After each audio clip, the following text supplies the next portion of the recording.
All right, guys, and we are hopping into game number 1 of the second match of the night. It's going to be RIT versus RPI.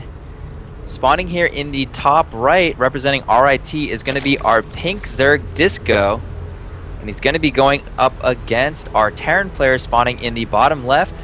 It's going to be Warp Prism representing RPI. So it is going to be a ZVT here on Daybreak. Ferg, we're hopping into match number 2. What do you think of these guys right now?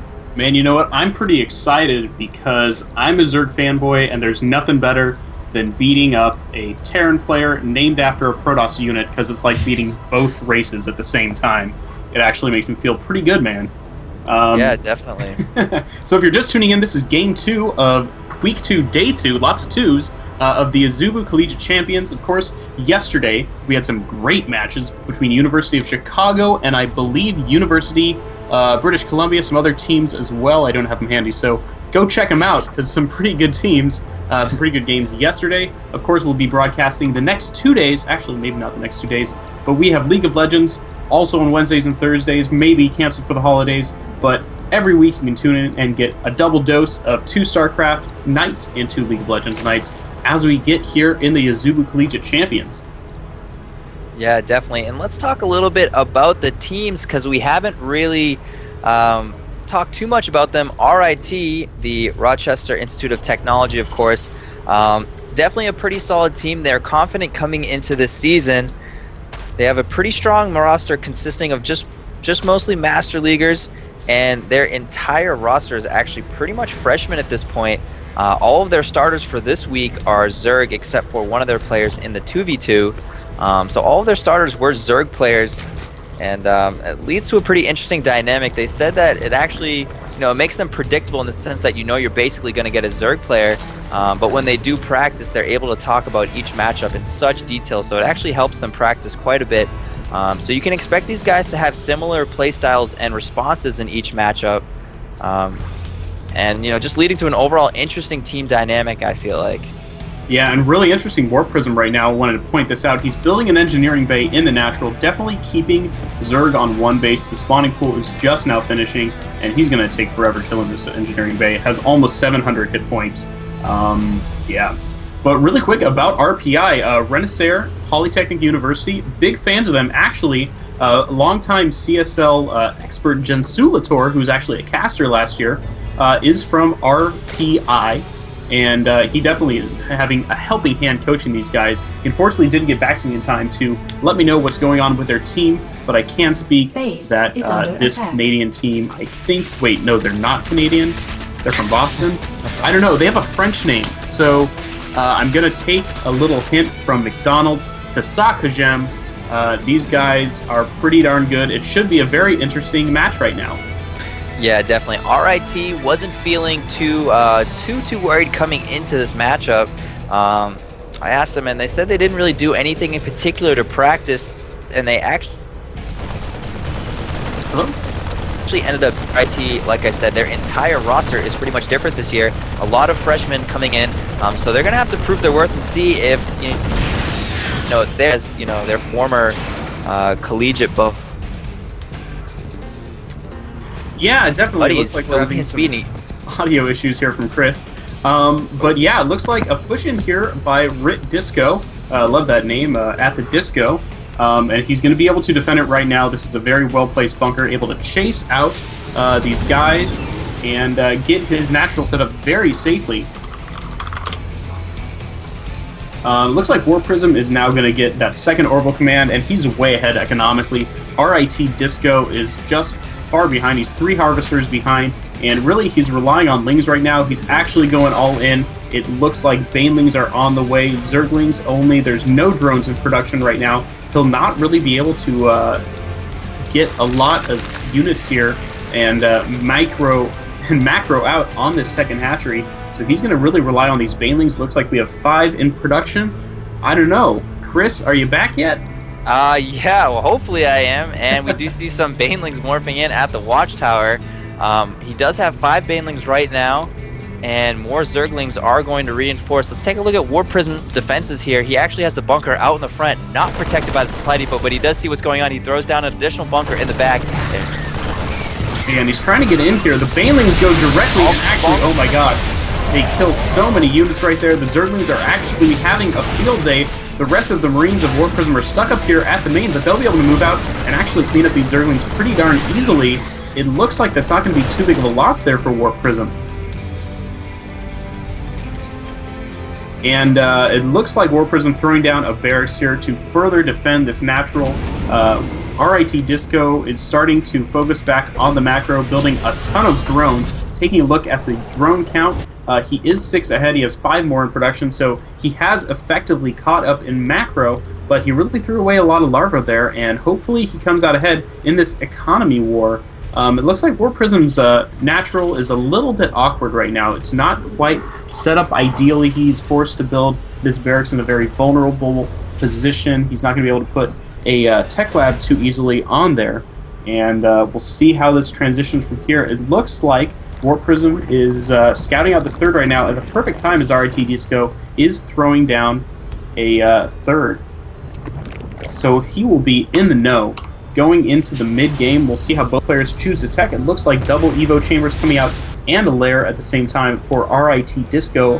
And meanwhile, back at home, War Prism finished factory. He has Tech Lab getting in on that stim pack research, and he should throw down a starport very quickly and the reactor. So this is going to be an ideal bio build.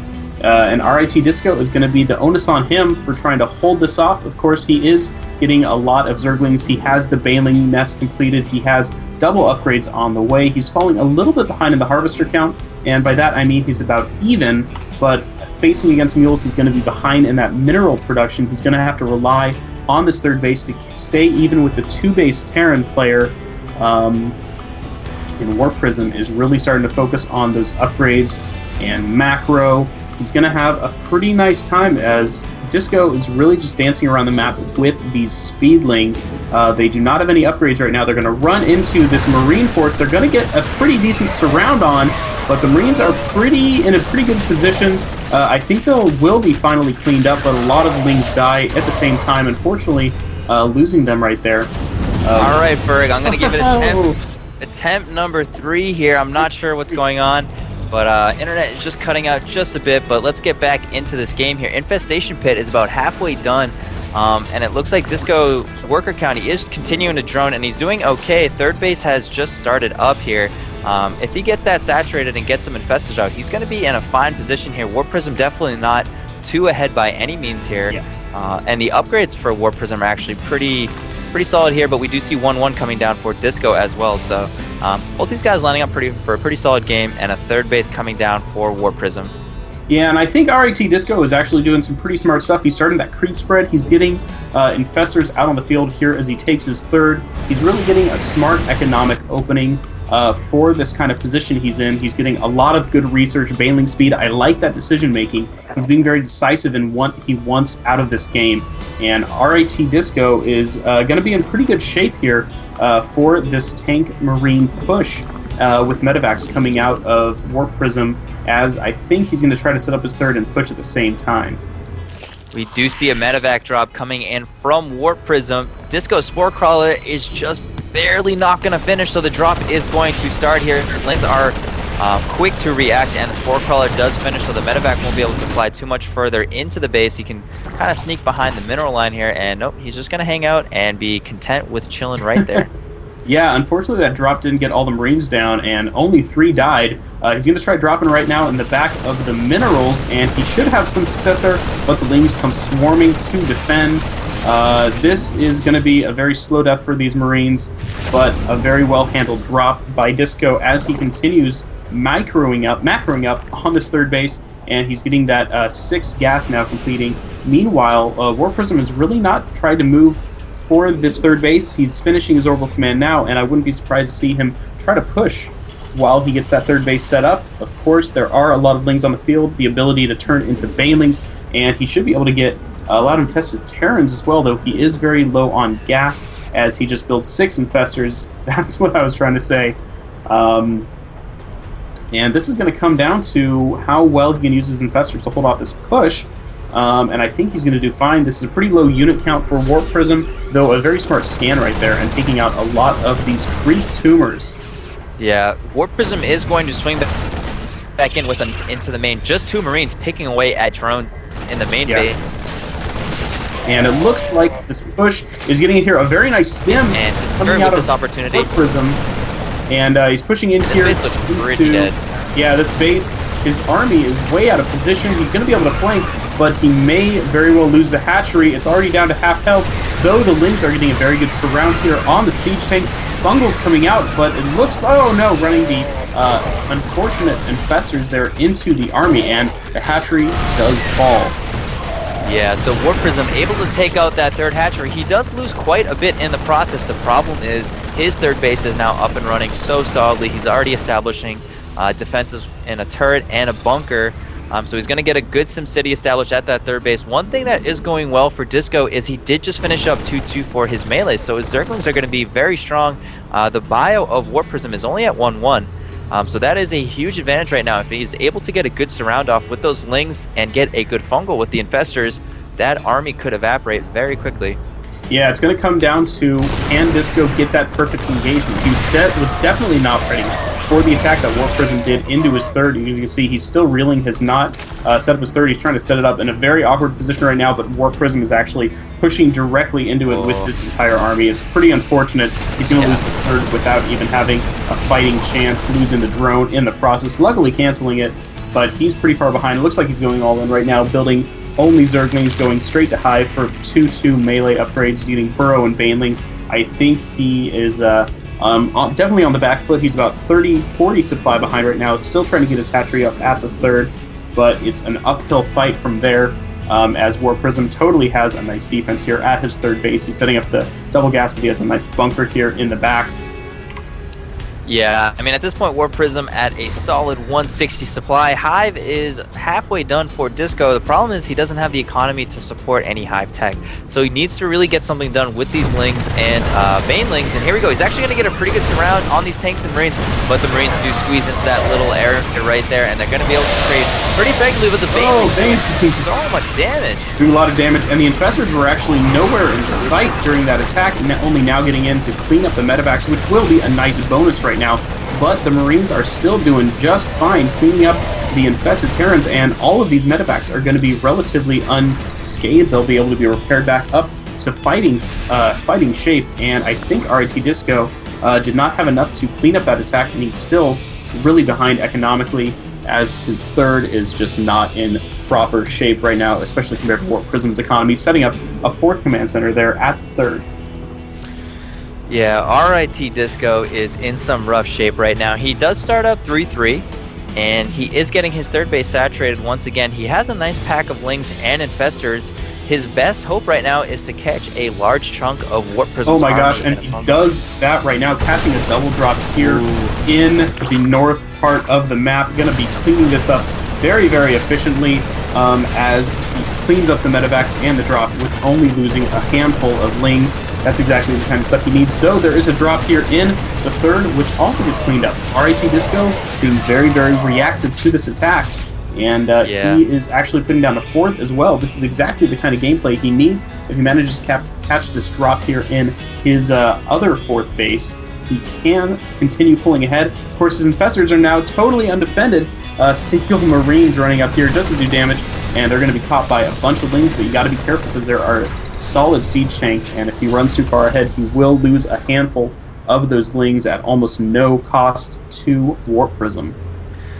Yeah, definitely. And if we look at the upgrades for our Zerg player, he is getting 3-3, about halfway done. Katrina Lands are about finished, and he is going to transition into Ultralisk. In this process, though, Disco did lose his 3rd hatchery once again, which is just devastating at this point. Yeah, these drops are just keeping Disco on his toes. Usually when you do Disco, you want to be flexible and agile, but Disco, unfortunately, is not enough to keep up with Warp Prism. So it looks like the Terran mind of a Protoss unit is getting the better of poor RIT right now, and RPI should be able to continue forcing his advantage here. He set up a 4th right now, instantly maxing it with so many SCVs. and a planetary fortress. The nice bunker here, the third will defend. It looks like another engagement of Lings here at a Warp Prism, but Warp Prism is now on the hunt. He's pushing here into the fourth, and there should be practically no defense against it. There's only some infestors and a lot of Lings, no Banelings really. It's looking bad for Disco right now. I know Disco's dead, but come on, man. No, Disco's dead, man. Disco is absolutely dead here. John Travolta is crying in his grave, and John Travolta lived in the grave. You know what? You know what? I'm just gonna be happy. No, I'm gonna be happy for Disco that he finished 3-3, man. He saw this game through till the end. That is his one advantage going into this point in the game. Warp Prism chilling on 2-2, so hats off to Disco. And at this point, he's going to make one last stand. He has, you know, kind of a scary army. This problem is Banelings and Ultralisks, and he's going to have a nice army. Unfortunately, he doesn't have the economy to remax it once it dies. And that's or max it even once, you know. If he had the economy to max that army even once, that'd be a good start. But instead, he's hanging out at a 101 supply. And here we go. Ultralisks are going to try and close the gap. Now, the tanks were not sieged, and he's actually going to able to take out some of the tanks, but wow, those Ultras died so fast. Yeah, the Biosplit really just negated the effectiveness of those Ultras, and the Infestors are going to be over with. This game is over, and RPI takes a quick lead here in Azubu Collegiate Champions. What do you think, Chris? I gotta say, you know, Disco, he tried to do the Baneling aggression, and in the end, he didn't end up doing enough damage to Warp Prism. And after that, he was able to take that lead and bring it all the way to the end, just continuing to macro like a complete champ, putting on so much pressure and multitasking onto Disco. And in the end, it was just too much for the Zerg players. So that is going to be a 1-0 lead for RPI. When we come back, we're going to hop into game number 2 of this match, guys. So don't go anywhere. Yeah.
Alright guys, and we are hopping into game number 2 between RIT and RPI.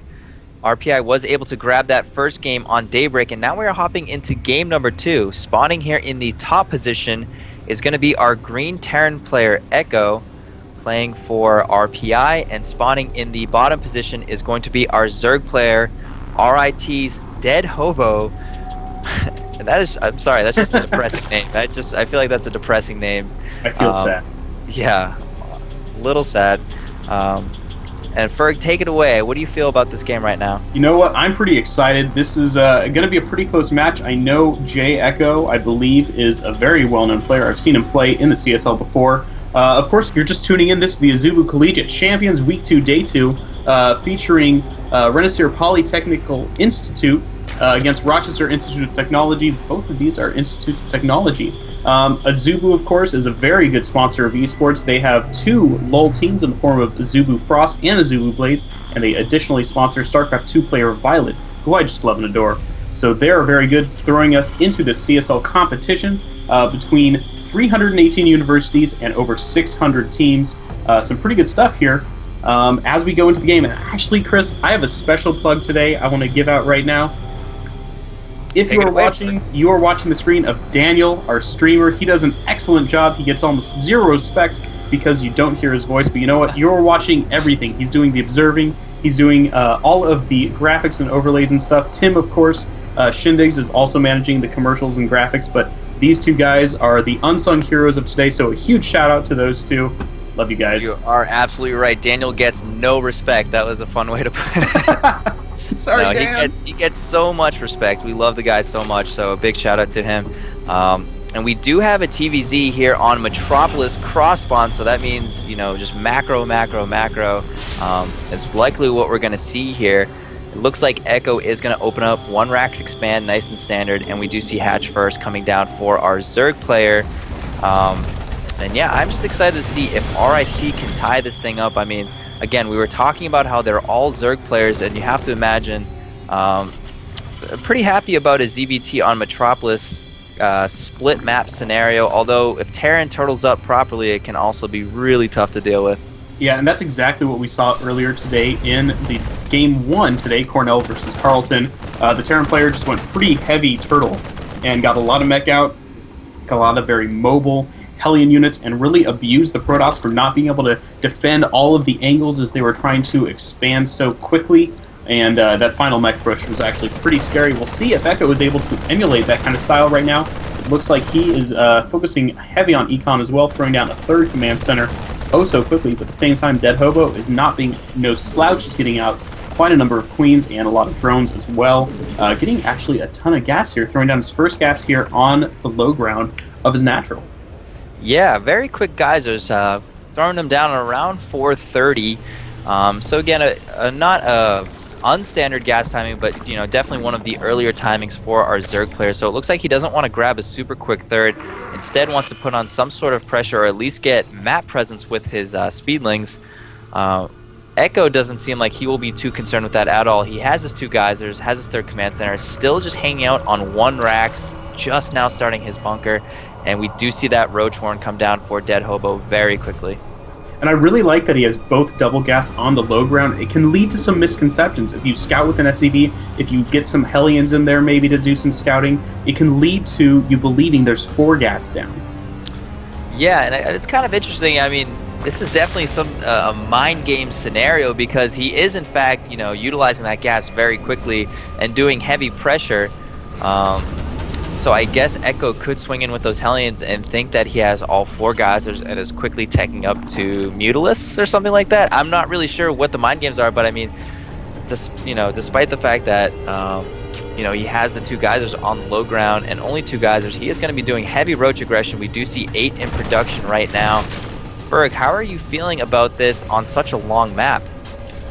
I'm feeling quandrous, to use a $10 word. I am feeling like it could lead to a quandary for poor Dead Hobo, because he's going to have a long walk over, and if it doesn't work, he's going to have a long way back to run with these roaches. He could be very vulnerable, especially as you see Echo is really looking to get some very solid tech coming out here. He has a starport built. I think he's going to put it onto that factory and swap once he has these Hellions out. It could be a very solid build. Oh no. I just want to note that Echo has not poked out of his base even once, so he has absolutely no clue that these roaches are on the way, like zero. He hasn't even poked out with these first 2 Hellions, and here we go. This is the first moment that he sees these roaches, but he has such a great city lined up. First 2 Hellions looks like they're going to go down without much of a fight. Does end up picking those off. Now a scramble from the SCVs to get to that bunker, and Dead Hobo is going to be able to pressure this command center for quite a while. An immediate lift from our Terran player, and it looks like Hobo is going to get some work done with these roaches. Yeah, I mean, he does have good SimCity, but it's not going to be enough nearly at all if he does not have the unit count to chase away these roaches. He's going to have to wait till this Banshee. The starport was put down on a tech lab, and he's going to have to wait for this Banshee to even think about taking his natural. In the meantime, he's going to lose both of these supply depots, get totally supply blocked, and these SCVs are going to be poor little buddies just sitting here not being effective at all. This flying orbital command is going to just have a bad time here, as it has been forced to float into the main. Meanwhile, back in RIT Dead Hobo's base, he's taking his third, which I really like. Yeah, I do too. I like that. I mean, the SCV count is still in favor of Echo, so honestly, he did a great job conserving his SCV. Sure, he lost a few supply depots, and he did get totally supply blocked. But he has double eBay. He's going to be able to start those upgrades at any point now. I think he just actually forgot for just a minute there under so much pressure. And there we go. He starts his upgrades. He has Banshee Tech out.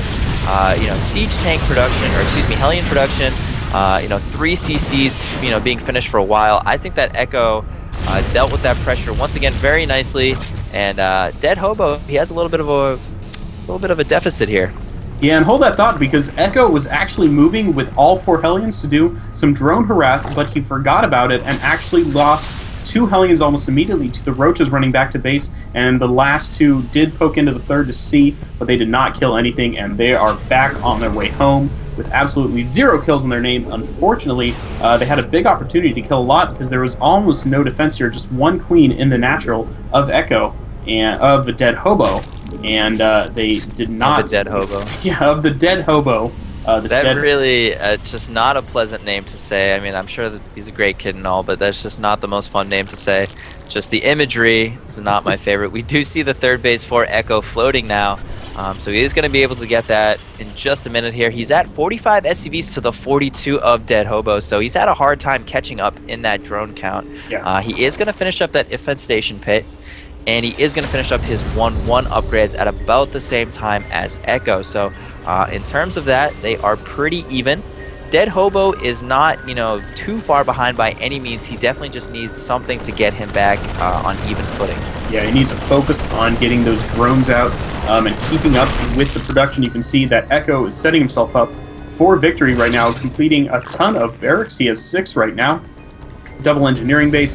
He's got the reactored starport right now for great medevacs. He's got siege tanks on the way, so he is setting himself up for very solid units. He definitely has the Hellions and the Banshees for additional support in his army. These Roaches are now coming out for Dead Hobo again. Oh, Dead Hobo. But Dead Hobo is, I feel so bad. Is setting up with his harvesters, unfortunately not focusing on the drone production. He's getting out infestors and zerglings instead, and I think that might come back to bite him. We'll see as we get here into the mid-game, as Dead Hobo does have very good creep spread. Oh, I feel so bad. With a 20 supply deficit, Ferg, what do you think Dead Hobo can do to get back into this game? He needs other than a quick free BattleNet name change. He needs a good engagement, and he can get that with infestors. He can kill units without losing supply of himself, without using resources. But he's gonna need to also coincide that with getting bases of his own. He's gonna need a 4th very soon, because you know what? Echo is in a position where he is very stable economically. He'll be able to rely on his main harvesters for another maybe 5 minutes before he has to think about taking a 4th. And Echo is going to start, or Dead Hobo is falling behind. Yeah, the economy of Echo, as you can clearly see, is just on fire right now. It is very much superior to Dead Hobo's, and his army is also superior at this point. 2-2 upgrades are just slightly behind his Zerg opponent, and he is building up a scary army. He's sitting at 150 supply. He's got tanks, Banshees, Marines, Marauders. I mean, just a very on the way, a very nice healthy mix. And in terms of what we see for Dead Hobo, I would say his biggest advantages are his slight upgrade lead and his pretty phenomenal creep spread. I mean, he opened up the game with an 8 Roach rush, and now look at his creep spread. 14 minutes of the game, it's past the half point of the map, or just getting there rather, and a ton of tumors. So it's going to take forever to clean those up. So that's definitely going to help him a lot in seeing where Echo's army is and potentially getting surrounds on it. First, he needs to build that army to do the surrounds, though. Yeah, and at this point in the game, I feel like the Zerg player really needs to rely on being a very good, solid Zerg player. If you can use Baneling Bombs well, you can really demolish the army of Echo. If you use infestors well, you can maybe get a surprise fungal off on a mineral line. That kind of stuff, just really utilizing all of your actions, all of your decisions to get into the game. Dead Hobo is kind of sitting back right now. He's waiting for that attack to come, and I don't like that kind of play coming out in a ZVT. You really got to take the aggression on your side. It looks like he's being caught a little bit out of position. This army is getting in here, and the infestors are gotta be careful. It looks like the Lings are setting up for a nice flank. The siege tanks are getting set up here. I mean, yeah, Dead Hobo is just trying to delay this as much as he can, and there he goes. He's going to throw it out Infested Terrans. He's actually going to swing in with the Lings and Banelings Roaches. I'm actually surprised he's choosing right now to go. Actually, a very good flank. He comes in from both sides. Unfortunately, it looks like he just doesn't have enough units to properly finish the job on that flank, so Echo is going to maintain his supply lead, and now these Infestors are in a very vulnerable position. Yeah, the Lings are going to be able to hold for a while, and the Fungals are doing a great job, but there are actually some crazy medevac numbers right now, much more than Echo had planned on because of that engagement, and Dead Hobo is now falling behind. His Dead Hobo hatchery is falling, his Dead Hobo units are dying, and it looks like he's going to have to rely on this last rally here of Lings to come in, but you know what, yep, Echo just lifts off right there and runs away completely safe in those flying units. In those flying units, indeed. He's actually going to pick up one more siege tank. I mean, surprisingly, Dead Hobo's only down by about 35 supply here, but here comes the reinforcing bio ball, and he really needs... Oh, he's actually just moving into them.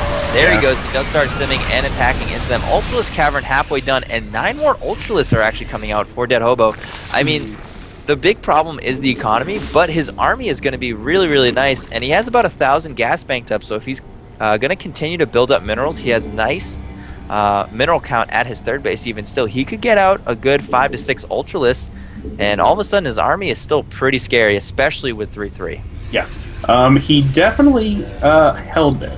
That fourth was not necessary. If he lost, you know, his main, if the army got in the main, that's kind of an endgame situation. But now he's getting the Ultralisk. His tech is intact. He's not too far behind, and his 3-3 upgrades are on the way, even getting that 3-5 for the Ultralisks. And if he catches Echo without too many Marauders, it could be quite the engagement for him. Yeah, definitely. We do see plating coming down for the Ultralisk and 3 in production, so they are going to be pretty damn beefy, but 3-3 for Echo is finishing up as well, so his bio is of course going to be insanely strong. His Marauder count is also starting to build up just a little bit here, and he's actually mixing in some Thors too for the hell of it. Why not? You know, they are going to be good for additional DPS and tanking, so fourth base just now landing for Echo. He's going to be able to mule that up and just continue his very, very strong economy. Fourth base for Dead Hobo, he's getting some extractors going on, and we do see a Spire coming up. Ferg, what would you think about a Broodlord transition? Do you think he could pull it off? I would think if I saw Broodlords, I would be happy.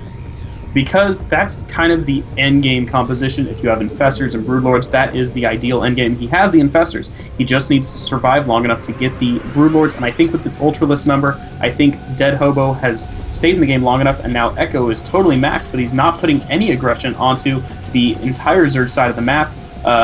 RIT Dead Hobo has totally spread his creep to the base of Echo, and I think he's in good shape right now to defend. No, I agree. I think, honestly, Dead Hobo is in a position right now where Echo is going to have a challenging time pushing into Ling, Baneling, Ultralisk with 5-3 nonetheless, and full energy Infestors ready to fumble that entire army. I mean, honestly, look at that composition. We have, let's see, 61 Marines. I mean, Fungal is going to absolutely shred that to pieces. Only 4 siege tanks, so that is not going to be able to eliminate the Lings and Banelings as quickly as Echo would like. Here we go, he's going to siege up right now. Great splitting, and he's starting to take out creep tumors, and this fourth base is already under a lot of pressure. Yeah, Echo needs to get moving. He does not want to lose this fourth. It looks like Ling's coming in to clean up, but the fourth will remain alive. Oh my gosh, this is a huge engagement right now. Echo is charging in here, taking out a lot of the units. Infested Terrans getting off, Fungal's getting off, the Thors are doing a lot of damage. You know what? The Ultralisks are doing their job. They are tanking exactly what they need to, and it looks like he's going to come back in here and take out the last of these Terran units, and just like that, Echo has been forced out. And now the Greater Spire is on the way. There will be an ability. Hold that thought, though. A drop at the fourth, and it's actually going to take out the hatchery. What a huge... Oh, my God, it's so close. Oh, man, and those Marines were absolute heroes. That was absolutely huge for Echo. His whole mission with that push was to take out that fourth, and it looked like he had failed all the way up until the very end. That was the plot twist at the very end. Hobo's going to try and take his 5th along with this to try and catch back up in economy. Overall, that engagement, even without taking the 4th base, would have still been a good one for Echo because he traded so cost effectively. Hobo, you know, he funneled through that choke, and Echo just had such a good position. Yeah, he only had 4 siege tanks, but his bio was so well spread out, and as the infestors could not close the gap, so Echo was just able to absolutely shred that army to pieces. And now going to force a kill on that 5th base, not even a cancel. Hobo just getting more and more behind. Yeah, I feel like there's an echo in here because Dead Hobo just keeps getting pressure, and he is not able to establish any sort of pressure of his own onto Echo's base. And Echo now moving out again with another attack force. He has a lot of Thors in there now. He's got his 3-3 bio to rely on. These mech units are starting to get upgrades as well. There's going to be Broodlords here to face it off. And there is so much going on the map right now, but my favorite part is in the main base right now. Look at the main base. There is a drop, but it's just hanging out, not doing anything, and there's just Lings and Banelings. Look at how peaceful these guys are. Why can't they just have a little meeting and just decide, you know what, there's too much fighting going on here. Let's just call it a day, I feel like. And you know, if I met a Dead Hobo, I would feel pity as well, so maybe Echo is just getting a little inkling of Oh, but no, here he goes. He is going in for the kill right now. He snipes one Baneling, and he gets out there. The peace treaty has been ended over there in that corner of the map, and now a huge push coming in from Echo at the 4th base. He scans, he sees the drones coming into the 5th base. He's going to start sieging up, and once again, Hobo finds himself in this very awkward position, trying to engage his army, but he has the Broodlords out. He does have the Broodlords. There's no Vikings on the side of the field. Some great fungals going down. And it looks like these Broodlords are going to have a good time shelling, but the base at the 4th gets taken down again. These drones are getting just absolutely demolished. The siege tanks are starting to be picked away here. The Broodlords are in a very good position, and if Echo can't get in here, he could be in bad shape as he loses most of his army to these good Broodlords. There are Corruptors here, but are pretty much useless, getting morphed into Banelings. Broodlords of themselves. The Thor's now dealing some damage to the Broodlords. Unfortunately, they have absolutely no backup, and it looks like the base here up at the 5th as well has had some damage, but Echo just not able to take out the army. And there's going to be a lot of Broodlords coming. Yeah, let's just look at the supply. All of a sudden, where the story of this game has just done a complete 180. We see Echo hanging out at 170 supply.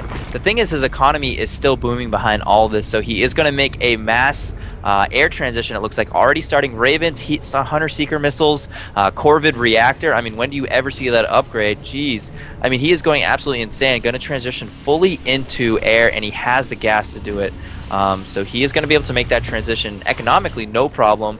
And it looks like Hobo has no intention of pressing that. I mean, if you look at the production tab for Echo, it's stretching across the screen, and Hobo's is just like, he's just making a hatchery, like, whatever, like, I'm just chilling with this, I'm fine. So he wants to put on some pressure, I feel like, eventually, because if you let Echo build up not only the Raven count, but the energy on the Ravens, suddenly you're dealing with a completely different beast. Yeah, and it's going to come down to, can this air transition from Echo keep up with the large infestor corruptor force that will be able to take it out? And there's still a lot of Broodlords. Even if he does have some Vikings left over, it's going to take him a while to take out all of those Broodlords, and it looks like the armies are closing in here right now. They're starting to get those initial engagements, the Vikings picking off that very first Broodlord, but it's going to come down to a very close transition. Fungal's going down. The Corruptors are now getting in here. They don't want to lose too quickly. They don't want to get too ahead of the Infestors. And this Broodlord army is chasing away the Terran forces. It looks like Echo is going to run away. In the meantime, Dead Hobo is starting to get into an aggressive position. He's also taking a 6th base right now in the middle of the map. Yeah, he sure is. He is going to continue to secure bases. He should absolutely be doing that. We do see Echo. He just finished up a conservative 6 additional command centers. That is going to allow him to continue to morph in orbitals, continue to sacrifice SCVs to free up that supply. Every Raven counts at this point. I mean, once you get that maxed out, ridiculous late game composition, and we already see him making his first battle cruiser as well, so he really wants to commit to this. Meanwhile, we do see +2 carapace for our Zerg's Flyers coming up, so his Corruptors and Broodlords are going to be pretty strong. Big engagement, Corruptors and Broodlords going to get parried away by the Vikings and PDDs of the Ravens. Yeah. The PDDs are going to be so huge in this game, Ferg. I can't even tell you how big the PDDs are going to be. They just negate Corruptors so effectively. I think it might even be better than Hunter Seeker because, you know, an ability that has a chance of, you know, connecting, whereas PDD is just 100% effective all the time if you engage there. What are your thoughts on the two spells? You know, PDD is very, very useful if there are not enough Corruptors to absolutely kill them instantly. And I think that is going to go definitely in Echo's favor. I think that Seeker missiles can be used very effectively if the Zerg is not, you know, in control of their units as much as they bunch up all of their units underneath their Broodlords. They can do absolutely devastating damage. PDDs in the long run will probably be what's good going on. It looks like these players are both trying to get into an aggressive stance. Dude, and, this is so tense right now. This is tense. These armies are so massive, and here we go. Hunter Seekers are going to start blowing up. Oh my god, and they do land on the Corruptors. They are not dead, but they are hurting for certain right now. Infestors are going to swing in and start putting on mass fungals.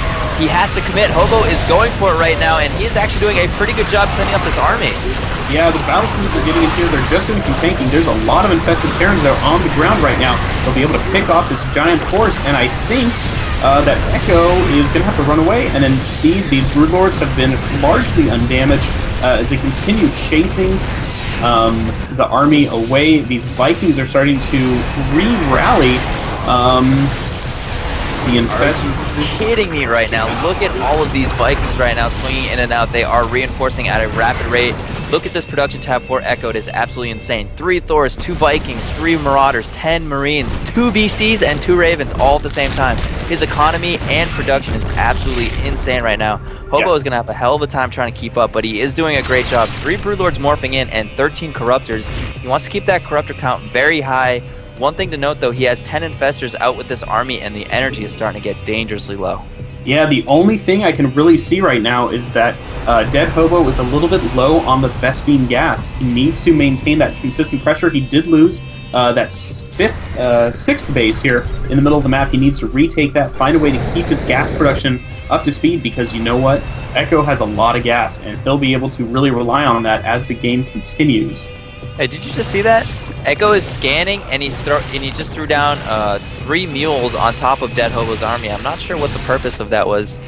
Maybe just kind of saying, I don't really need any minerals, just kind of poking around. I'm not really sure. But here we go. Big positional battle going on right now. It looks like Echo just kind of sneaking by right here. He has so many Ravens, and here we go. He's going to throw some Hunter Seekers on those Corruptors, and they are going to land. Doing some pretty decent damage, not too significant though. Oh no, a huge Hunter Seeker there doing a lot of damage. And now this is one of the engagements that could end the game. The Corruptors are getting in here, but not doing too much damage. It looks like another Hunter Seeker there doing quite a big deal. Oh my gosh, they keep too much coming DPS. There's no Infestor energy left. So these Corruptors and Broodlords are all by themselves, and the Marines do close the gap. They are absolutely shredding everything in the air right now. Yeah, Dead Hope has a make, doesn't have the production, only 20 larvae. Okay, he just spent a bunch of it all on Lings. That's not really going to be what he's looking for right now. Lings are not going to be able to do much. Oh my gosh, a lot of Infestors dying there. A brilliant scan by Echo, cleaning up the last Infestor. That is just ugly. And Dead Hobo is now 70 supply behind. Dead Hobo, man. Seriously. Oh, I feel so bad. That is fine. Dead Hobo, it looks like he is safe inside of his cardboard casket at this point. I mean, he is completely, just utterly dead at this point. He has to remake his Ultralisk Cavern. He has 10 Infestors on the way. I don't think it's going to be enough, though. He only has Lings and Infestors. I mean, and against such a ridiculous economy and production of the Terran player, yeah, Dead Hobo looks like he's on his last legs here. Yeah, they're going to have to rename this map. They're going to have to rename this map Death Valley, just because Echo is so strong on it. He is absolutely cleaning up. Lots of Lings getting in here, but will it be enough to clean up this army? It looks like there's just enough. I mean, the battle cruisers will have free reign here, even if Echo cleans up the Lings. There's just not going to be enough stuff. Infested Terrans now coming up, but the Marine re-rally is doing their job. It looks like one of the battle cruisers does fall, but this Bioforce is just enough to keep Echo in the lead and Dead Hobo on the run. Lots of tumors now being cleaned up.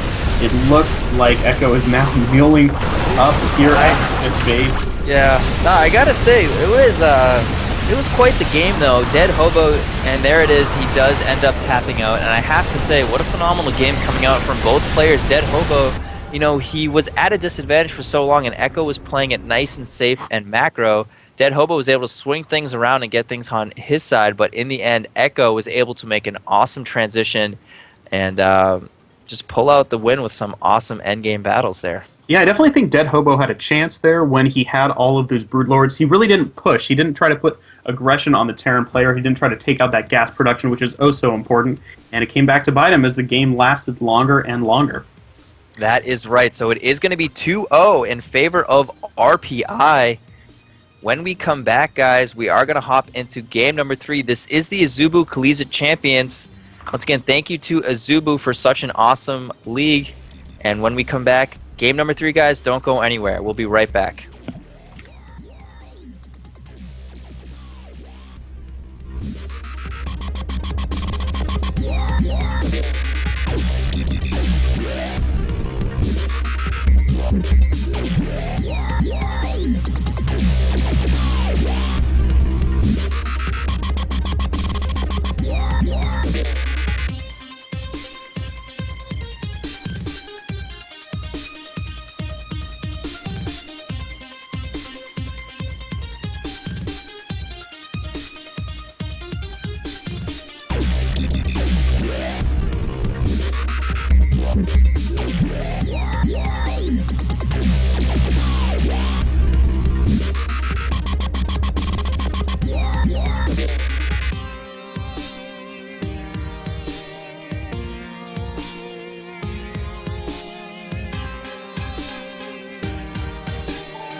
Alright guys, and we are hopping into game number 3 between RIT and RPI. Down 0-2, spawning here in the top is going to be our RIT team, Stegosaurus and Popsicle Stick spawning as our Protoss and Zerg. They're going to be going up against Winter Knight and Joe Bama spawning here in the bottom left as our Terran and Protoss, trying to close it out for RPI. Ferg, I saw the name Joe Bama and I'm already worried for what is coming, you know? Yeah, I'd be worried about my horrible puns as well. But really quick, I want to give a huge shout out to Azubu making this competition possible. Of course, they're a giant games company doing great esports sponsorships all around. They're doing great League of Legends stuff with Azubu Frost and Azubu Blaze. Of course, sponsoring SC2 player Violet, and of course, he's so good. Of course, sponsoring us. Of course, the CSL is one of the main features now for Azubu, getting in on all this great stuff. Over 600 teams are signed up right now for this season, and I couldn't be more excited for the prospects this year, as we have 4 broadcasts actually every week. I know it, and I mean, today's broadcast was so great. I mean, earlier today we saw Carleton versus Cornell, and what an epic match that was. And so far, RPI has taken a quick 2-0 lead in this match, but that last game was an awesome TVZ on Metropolis. So much fun. Lots of back and forth as well. We do have a 2v2 on Citadel of Gaia, of course, the new 2v2 map of the season. We have seen so many different kinds of games on here, and you know, you would think since you have an in-base expansion that would be, you know, no attack 15 kind of stuff, but we've seen all kinds of strategies come out from these players, including, you know, heavy all-ins, and all kinds of different macro styles and everything in between. So this map has been doing so great for us so far, and we see a lot of teams practicing 2v2 specifically, coming up with some great strats. Yeah, and you know what? I'm liking the play that I'm seeing coming out of both teams right now. It looks like both teams are aware that this is more of a macro map, and both teams are walling into their mains. They want to make sure they can take their naturals and just get a giant army here in the early game and last the mid game. I really like that kind of style. Of course, we have Winter Knight and Jobama hoping they can win this game and close out the series 3-0, which would be a very strong showing, as both these teams have a pretty solid history in the CSL. Of course, here on Popsicle Stick and Stegosaurus. I just imagine like a popsicle stick hanging out with a dinosaur. It was a pretty silly. Yeah, what a great duo. You want to talk about the best cartoon of all time, man, that would be hilarious. And I have to say, yeah, these two players are playing pretty standard all around. Looks like no crazy all-in shenanigans coming from either side. We do see a factory coming down for Winter Knight, so it looks like he wants to get some Reactor Hellions out on the map. Don't blame him for that strategy on this map. It's a strong pick. It'll give him great map presence overall. And we do see Jobama just grabbing Warp Gate, sitting on 1 gas, and he will surely grab his Nexus. Or may go for a 4 gate, who knows? And I gotta say, one thing I really love at Jobama's ramp, Winter Knight's helped out. He's built a supply depot. If you don't have a supply depot, just have your Terran buddy build you one, man, and you can raise and lower it whenever you want to. I know, that is so cute. I love it when 2v2 teams do that. We saw last week a Zerg and a Protoss, and the Zerg buddy, you know, built his Protoss friend an Extractor, and the Pro was using it. It was just one big happy family. My heart definitely melted just a little bit, and we do see 3 gateways, or 2 additional ones coming down for Jobama, but we see a flat-out 4 gate for Stegosaurus, so he is being a mischievous little dinosaur right now. Yeah, Stegosaur is even going so far as to start pinging stuff around. He is going to be a little aggressive dinosaur right now. He's not a Velociraptor. He's that Stegosaur charging down your face, and of course the Popsicle Stick backup is building a ton of roaches as well. This could end up being a short game if Jobama and Winter Knight can hold this off. We'll see how well they do against this kind of all-in stuff. Of course, it looks like Jobama is focusing on economy, unlike the last Obama that we saw in the 2v2, and he's put down his first natural here in the game. It looks like, in response, Winter Knight is actually throwing down a lot of units. He does have a bunch of Hellions coming out just to scout to see what's going on. They should be able to clean up a lot of these lings coming across on the map, and this could be some pretty crazy micro battles coming out in this 2v2. Yeah, absolutely. We do see Stegosaurus supply block just a little bit here. He wanted to build a proxy pylon further up, I believe. There he goes. He actually plants a pylon in a pretty interesting spot. He needed to get that built ASAP. And Stegosaurus is going to continue to push across the map, but they have scouted this. The Hellions of Winter Knight have seen exactly what's coming. Yeah. And to take that analogy a bit further about Stegosaurus and Popsicle Stick, I'm just imagining a massive Stegosaurus doing an all-in, and behind him is just a popsicle. Literally the least intimidating thing possible. But that is going to be the all-in that we see from these two guys. No hatchery for Popsicle Stick, so he is, of course, all-in with his Protoss buddy at this point. So again, we're seeing another all-in on this map, and Winter Knight has, you know, a lot of Hellions dancing around the map. We do see 3 gate and sentries for Jobama. He should be able to hold his side of the ramp absolutely no problem. And we do see the wall off for Winter Knight being fortified with an additional bunker. All of a sudden, this is looking pretty hard for our Protoss and Zerg buddies. And here we go. He's going to start to pick away at the first pylon. And it looks like it's going to go down, but a great force field. Yeah, a really good force field there. Yeah, already. Protoss units. The roaches are being absolutely ineffective right now. And Winter Knight is going to be targeted right now too, but it's not going to do too much damage. The Marauders here on the high ground picking away at these Stalkers. That's a pretty even trade right there.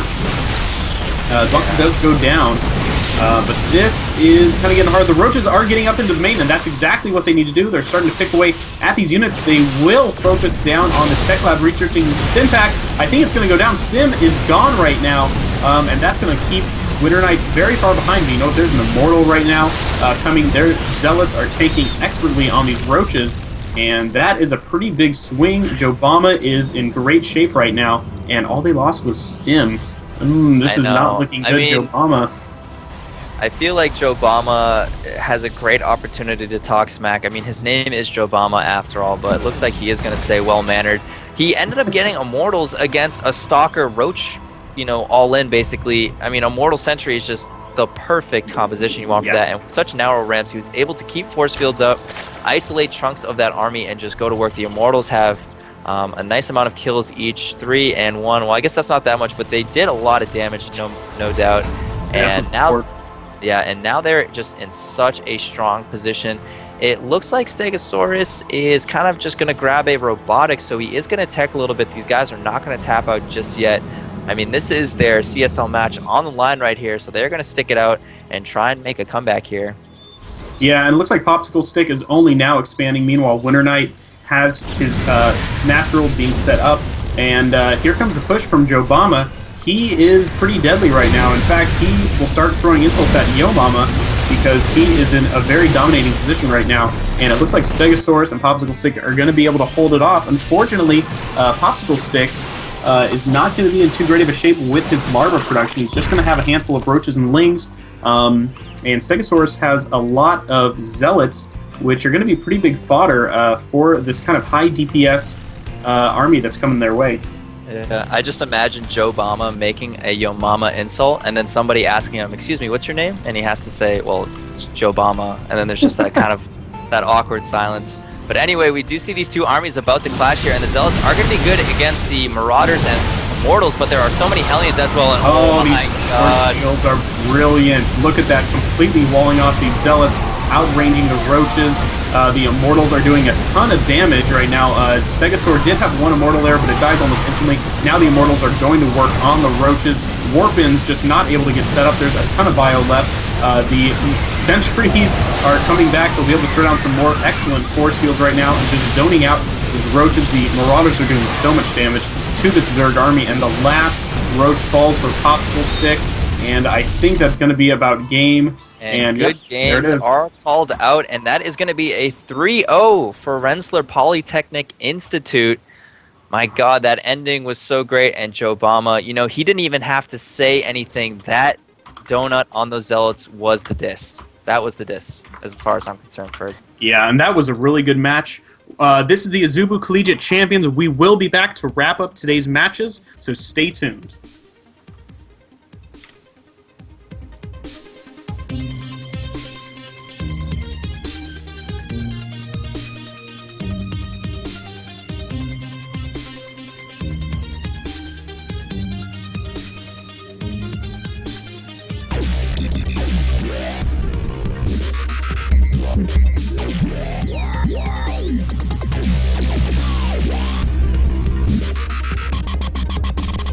Yeah.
All right, guys, and welcome back to the wrap-up of CSL Week 2, Day 2.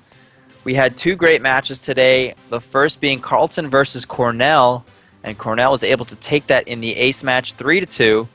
And we just saw RIT, Rochester Institute of Technology, go up against RPI, Rensselaer Polytech Institute. And RPI was able to take that in a pretty dominating fashion, 3-0. Ferg, what did you think of our matches today?